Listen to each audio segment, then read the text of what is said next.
በቆረባችሁ አትሳቀቁ፣ አትሸማቀቁ። ምናልባት የተሳሳቱ ነገሮችን ብታደርጉ እንኳን አይ እኔ እኮ ቆርቤ ነው መሳሳት እንኳን ያለ ነው ተሳስቼ ነው ንስሐ ገባበታለሁ ማለት ነው እንጂ እውነትም ቆርቤ እንደዚህ ሆንኩኝ ብላችሁ ጭንቀት ውስጥ መግባትና መራቅ አይደለም። ምን ዋናው ዓላማ እንዳትርቁ ነው። ስለዚህ የህይወት ዘይቤው እንደ ማንኛውም ክርስቲያን የህይወት ዘይቤ ነው። ስለዚህ መልሳችሁም የሆነ አንተም እኮ ክርስቲያን ነህ እንድትዘፍን አልተፈቀደም፣ ይልቁንም ወደ ንስሐ አብረን እንመለስ ብላችሁ ያንን ሰው ይዛችሁ መምጣት ነው። ሌላው የቆረበ ሰው የተለመደውን ስራውን መስራት ይችላል፣ አይከለከልም። አስቀድሜ ገልጬዋለሁ። ገበሬ ከሆነ ግብርናውን፣ ነጋዴ ከሆነ ንግዱን መስራት ይችላል። ሌላው ለስራ የሚመቸውን ልብስ መልበስ ይችላል። ለስራ የሚመቸውን ልብስ ለምሳሌ ነርሶች ሊሆኑ ይችላሉ። ሱሪ የሚለብሱ ሴቶች ሊኖሩ ይችላሉ። ስራ ቦታቸው ማለት ነው። የሚለብሱት ዩኒፎርማቸው የሚለብሱት የስራ ልብሳቸው በራሱ የተዘጋጀው በሱሪና በሹራብ መልክ ሊሆን ይችላል። ስለዚህ ያንን ሱሪ ይለብሳሉ። ኃጢአት አይደለም።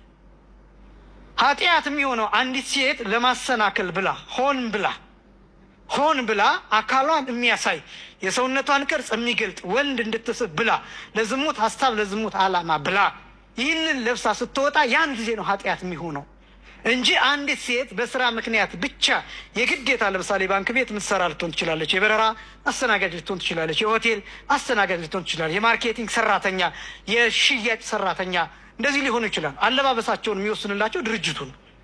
ዩኒፎርሙን የሚወስንላቸውም ድርጅቱ ነው። ስለዚህ ያ ጉልበታቸው ድረስ ሊሆን ይችላል። በጣም አጭር ላይ ይባል ይችላል።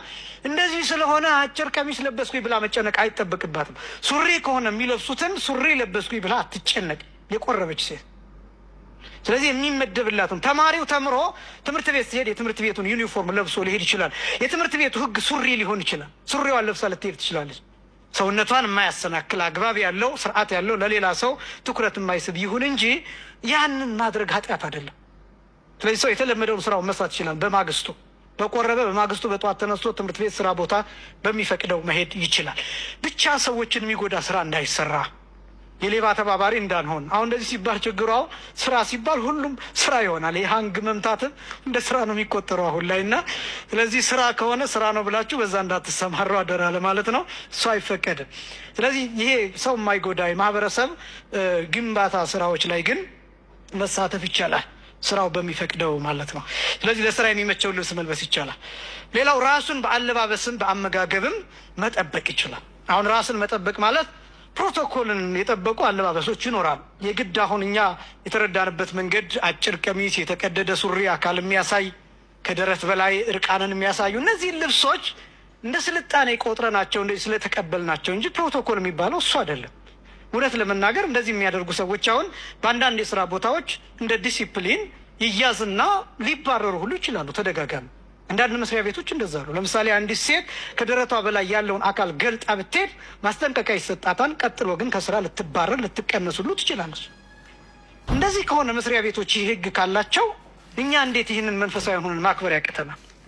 ስለዚህ ፕሮቶኮሉን ሰው መጠበቅ ይገባዋል። ሱፍ መልበስ ወንዱ ሱፍ መልበስ ካለበት መልበስ ይችላል። ሴቷ ቆንጆ ያማረ ቀሚስ መልበስ ትችላለች። እነዚህ ነገሮች ማድረግ ራሷን መጠበቅ ትችላለች። ንጹህ መሆን ይሄ በክርስትና የሚፈቀድ ነው። ደጋግመን እንደገለጥ ነው። ይህ አይከለከልም።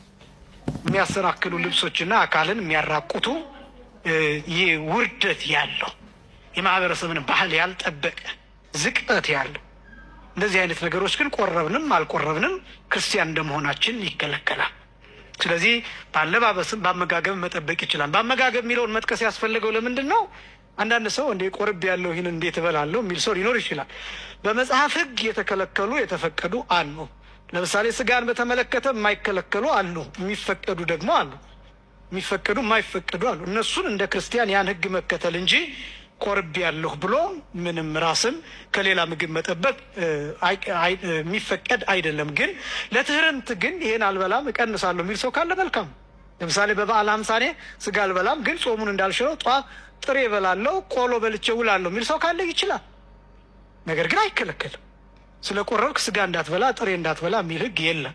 እነዚህን ነገሮች በደንብ ማወቅ ይገባል። ሌላው በተቻለ መጠን አርአያ ምሳሌ ለመሆን ጥረት ማድረግ እንጂ ስለ ቆረበ ብቻ የተለየ ዕዳ እንደሌለበት እነዚህን ማሰብ ይገባል። ስለዚህ ከቁርባን በኋላ ያለው ህይወት ከክርስቲያን ህይወት የተለየ እንዳልሆነና እንደ ጫና እንደ ዕዳ የተለየ መስመር ውስጥ እንደ መግባትና እንደ መጨነቅ አድርገን ቆጥረን ከስጋው ደሙ መራቅ የለብንም። እንደውም ስጋው ደሙ ነፃ ያወጣል፣ ኮንፊደንስ ይሰጣችኋል፣ በራሳችሁ እንድትተማመኑ ያደርጋችኋል። ቆርባችሁ ታክሲ ውስጥ ስትገቡ እናንተ ከዛ መካከል ኃጢአታችሁን ተናግራችሁ ንጹሐን ሆናችሁ ስጋውን ደሙን የተቀበላችሁ የጌታ የደም ከለላ ያላችሁ ናችሁ። በቆረባችሁ ቁጥር በሄዳችሁበት ቦታ ሁሉ የጌታ የደም ሽፋን የሚጠብቃችሁ እንደ ደመና ቅዱሳን የሚከቧችሁ ናችሁ።